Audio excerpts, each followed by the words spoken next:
Typical desk, inundated with information. Stuff's all over the place. So I come into Christine's office and say, Christine, by the way, can you take a look at this? And it's the next contract we have to do. And at the moment, when you get done, please come right into my office, okay? Now watch what happens.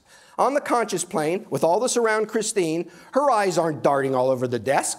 Her eyes are focused right on the document. That's so much for the conscious plane.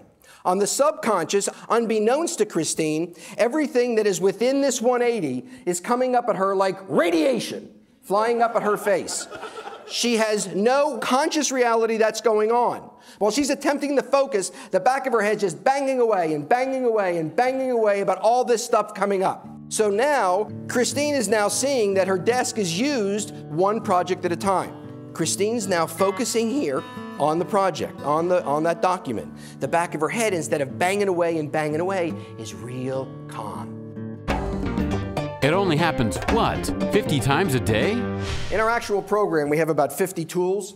I gave you one, I want to give you another one. It has to do with what do you do with information that you can't go any further with because you're waiting for someone to get back to you. It only happens, what, 50 times a day?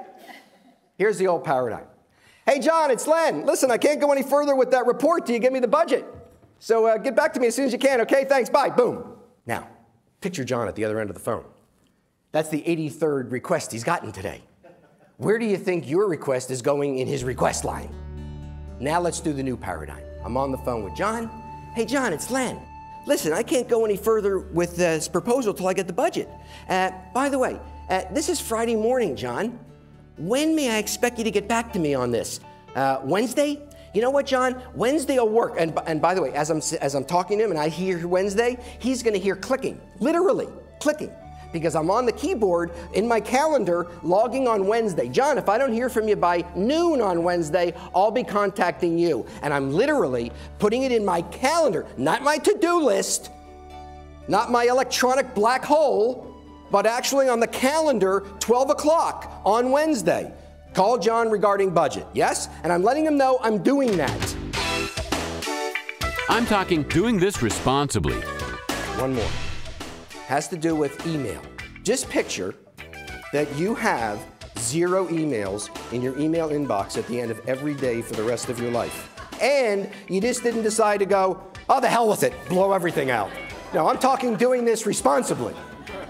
Now you get emails, and you notice that some of them have things you have to do, but you've done as much as you can, but you can't go any further till the person gets back to you. So what I'm doing, same thing. John, it's Len, got your email, can't go any further, Wednesday, I'm logging it down. So you know on the left side of Outlook, you've got your folders, yes?